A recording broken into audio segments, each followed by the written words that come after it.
성도가 예수 안에서 계속 살아가는 또 다른 그 삶의 모습에서 마음 깊은 곳에서 감사가 넘쳐나게 하는 것입니다.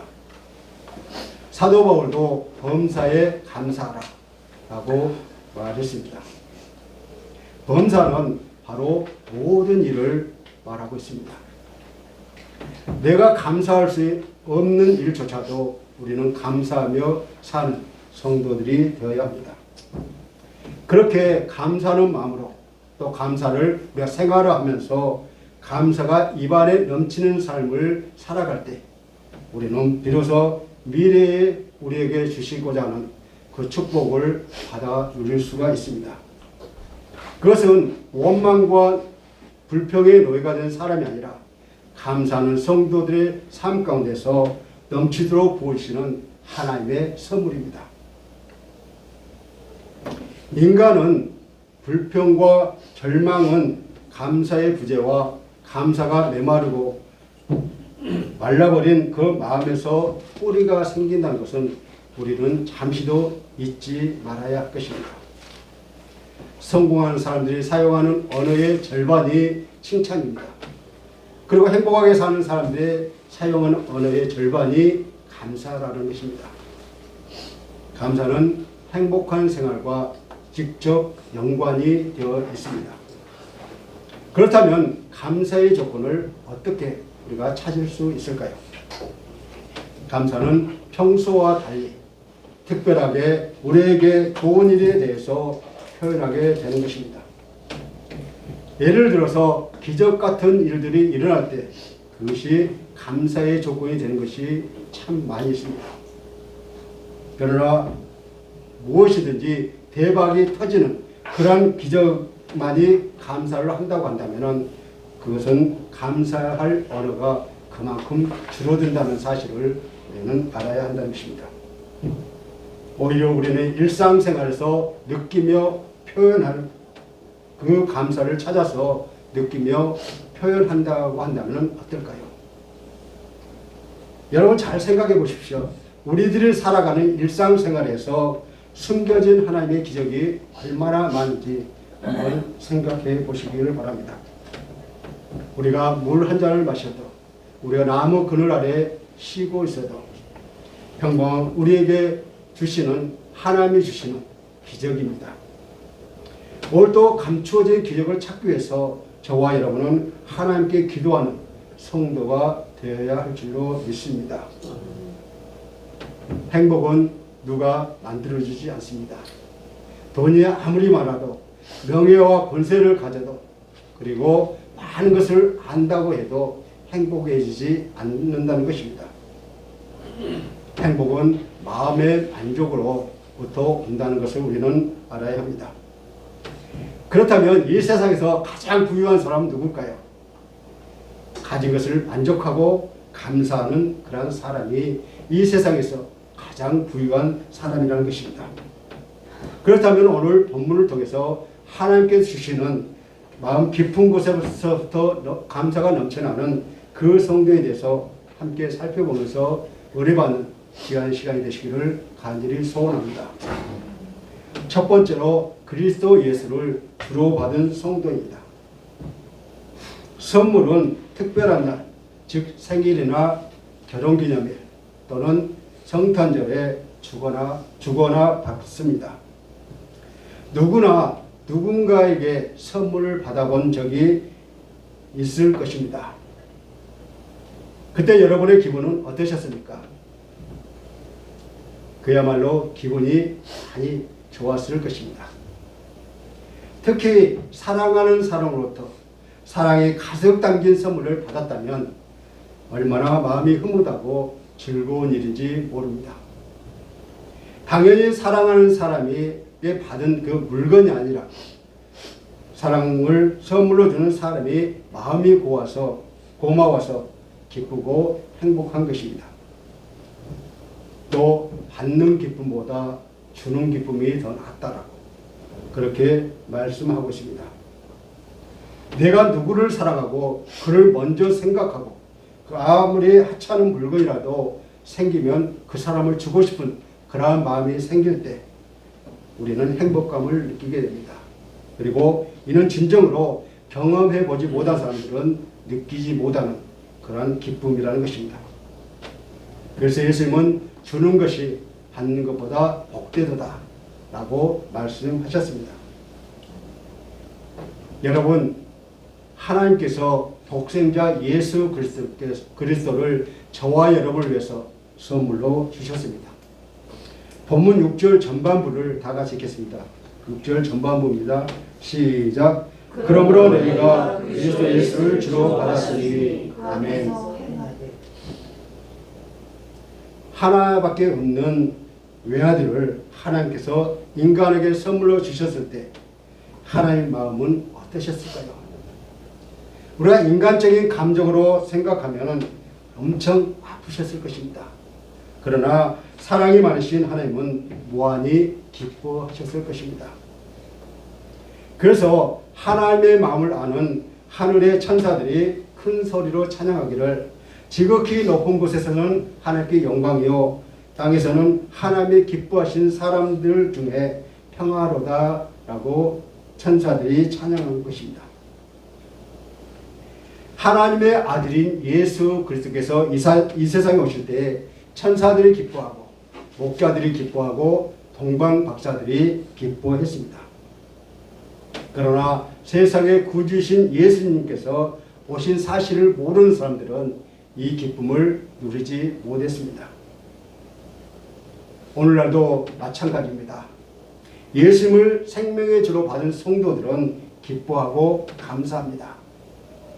그러나 예수님을 생명의 주로 받지 못한 사람에게는 이 기쁨도 없고 감사도 없었다는 것입니다.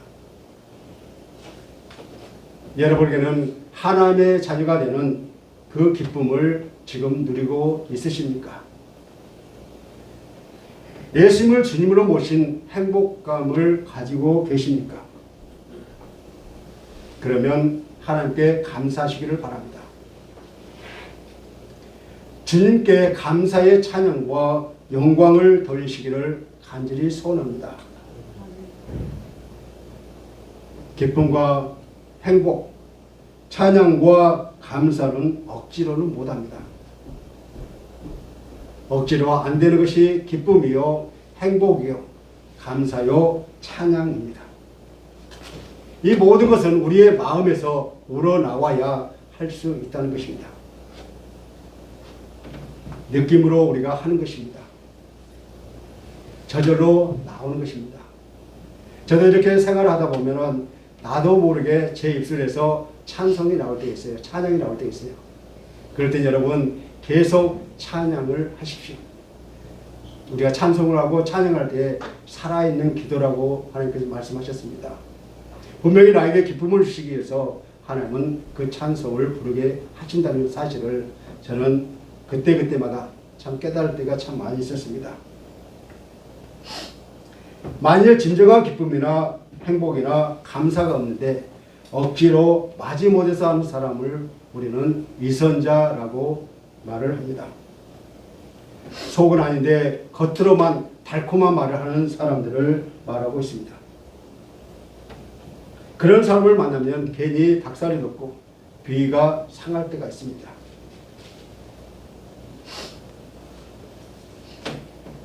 여러분, 사람은 솔직해야 합니다. 하나님은 솔직한 사람, 진실한 사람들을 기뻐하고 계십니다. 사람들 마찬가지입니다. 사람들도 진실한 사람들을 원하고 있습니다. 감사하면 감사하는 일이 많아지고 불평하며 불평한 일들이 더욱더 많아진다고 합니다. 그러므로 감사하는 마음, 감사하는 삶으로 우리의 삶이 바뀌어져야 한다는 것입니다. 여러분은 예수 그리스도를 주님으로 모신 기쁨이 있으십니까?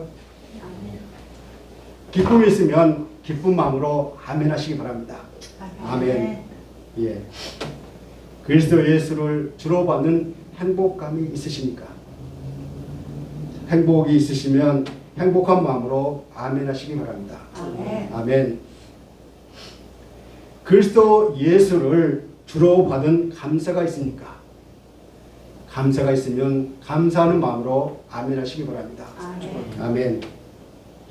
영원한 기쁨과 행복과 감사가 여러분에게 풍성하게 넘치도록 저와 여러분은 하나님께 계속해서 기도하시기를 바랍니다. 두 번째로 그리스도 예수 안에서 행하는 성도입니다. 기쁨 말로 설명하기 어려운 주제입니다. 그저 마음으로 느끼고 얼굴로 표현될 뿐입니다.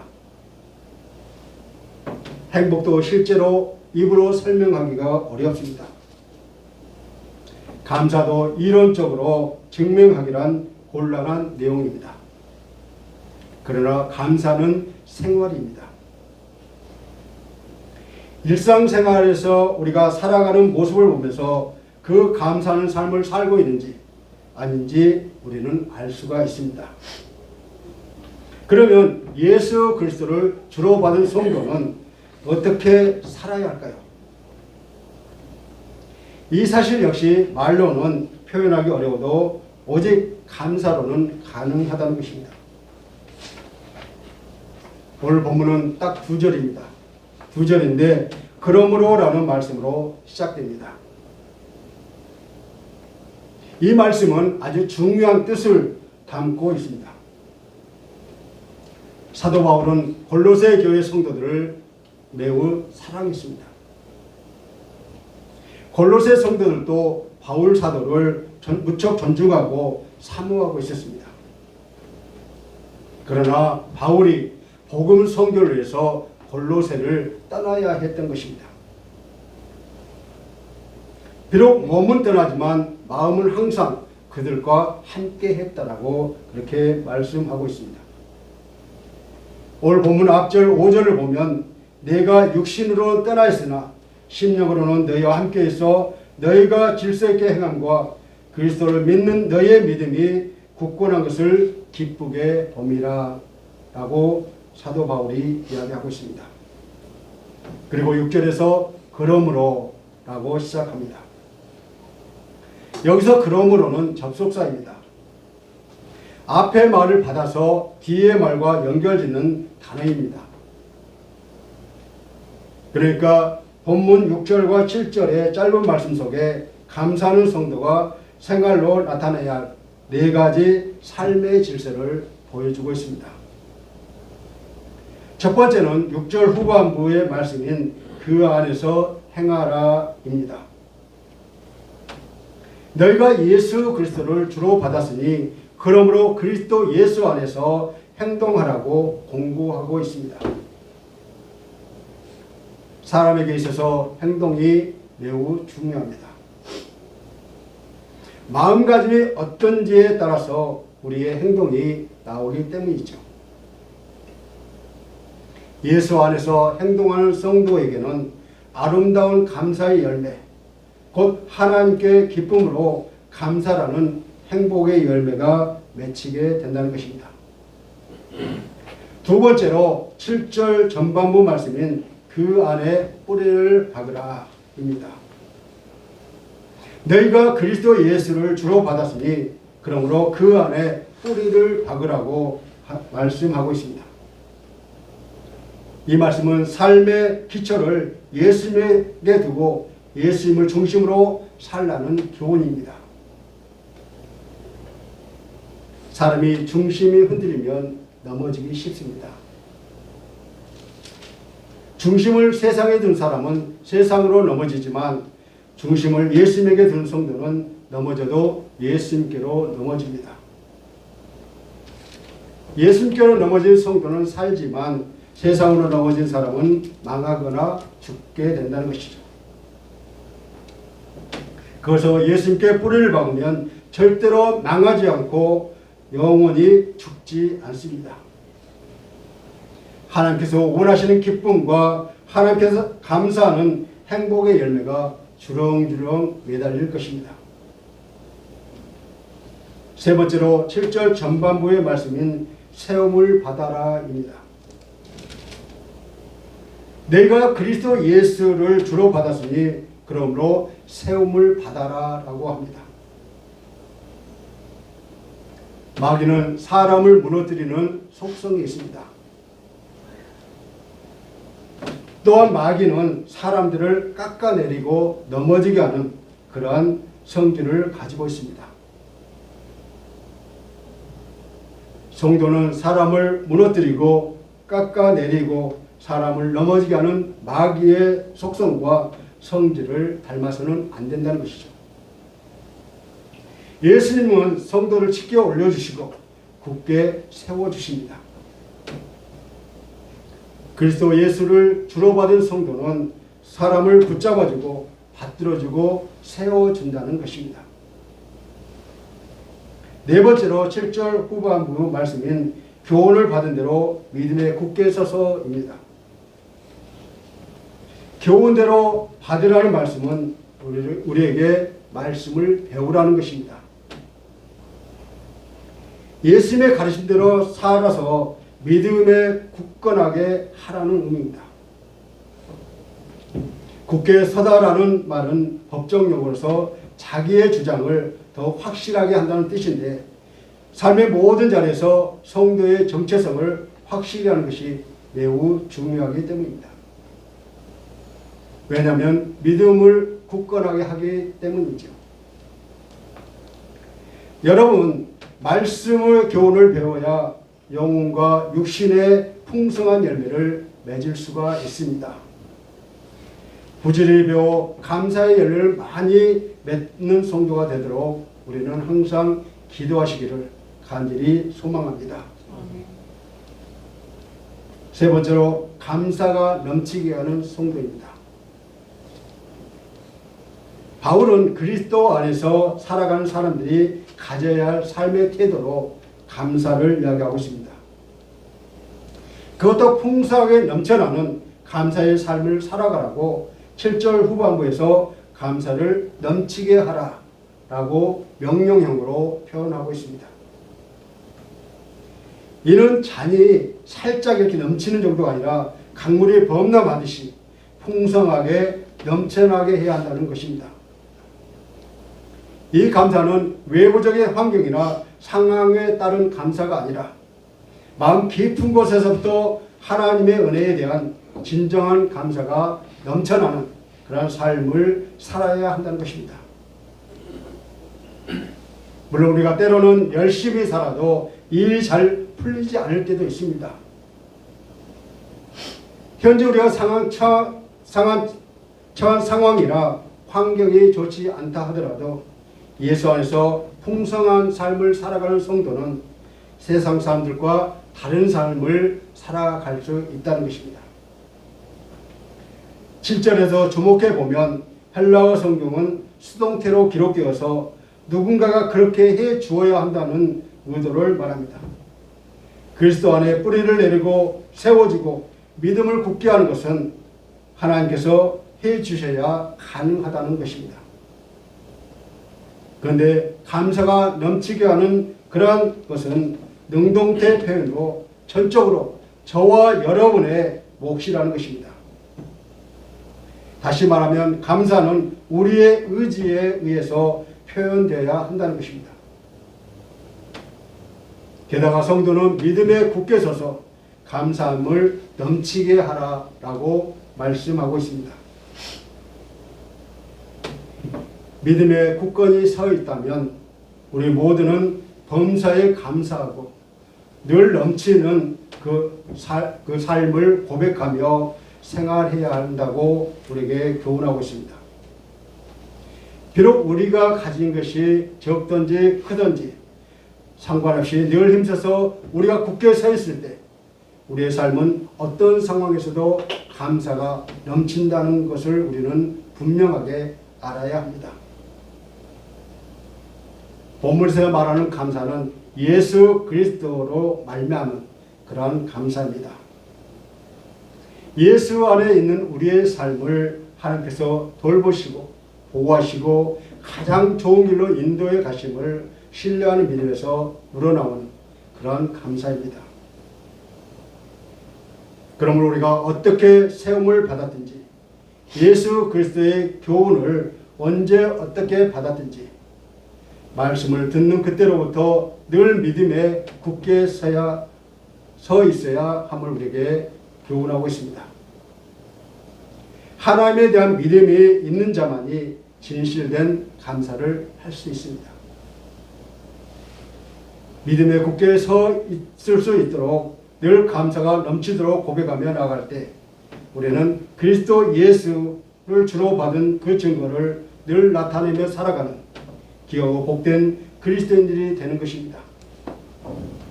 불안과 염려가 가득한 이 세상에서 감사가 넘치는 삶을 사는 것은 신실하신 하나님에 대한 절대적인 신뢰를 가져야만이 가능하다는 것입니다. 여러분, 믿음이 없이는 결코 하나님을 기쁘시게 할 수 없습니다. 히브리서 기자는 믿음은 바라는 것의 실상이요 보이지 않는 증거라고 이렇게 우리에게 말했습니다. 믿음은 하나님께서 약속하신 것을 사모하고 바라보는 것이며 보이지 않는 것을 보는 것 같이 확신하여 행하는 것을 말하고 있습니다. 우리 성도는 무엇을 바라십니까? 무엇을 소원하십니까? 무엇을 기도하고 계십니까? 믿음에 굳게 서서 감사함이 넘치는 그러한 삶을 사시기를 바랍니다. 하나님 분명히 자녀된 성도의 바라는 것들을 이루어 주실 줄 믿습니다. 믿음에 굳게 서서 감사함을 넘치게 하는 성도에게는 모든 소원을 허락하시고 모든 계획을 이루어 주시도록 우리는 기도해야 한다는 것입니다. 사랑하는 성도 여러분, 그리스도인들은 주 안에서 사는 사람들입니다. 물고기가 물속에서 살아야 살 수 있듯이 그리스도인들은 주 안에서 살아가는 사람들이라는 것입니다. 그렇다면 주 안에서 살아간다는 것은 무슨 뜻일까요? 주님의 뜻대로 살아가는 그러한 사람들을 가리키고 있습니다. 예수님을 주인으로 삼고 주와 그분의 명령하신 그 뜻을 따라서 우리가 살아가는 것을 우리는 말하고 있습니다. 그래서 6절에 그러므로 너희가 그리스도 예수를 주로 받았으니 그 안에서 행하되라고 권면하고 계십니다. 그리고 주 안에서 산다는 것이 어떤 것인지 바로 7절에서 저와 여러분에게 말씀합니다. 그리스도 안에 거하는 모든 삶은 감사가 넘치는 삶입니다. 그것이 그리스도인들의 특징입니다. 하나님께서 우리에게 감사의 마음이 넘치게 하라고 하신 명령은 내게 햇빛을 비춰주시고 하늘마다 잘리고 내 뜻대로 사람들이 움직여줘서 감사하라는 말씀이 아닙니다. 내게 어떠한 상황이 있더라도 감사하라는 명령입니다. 모든 것이 하나님의 은혜와 사랑으로 감사하는 것입니다. 어떤 환경에서도 언제 어디서나 감사가 넘쳐야 할 것입니다.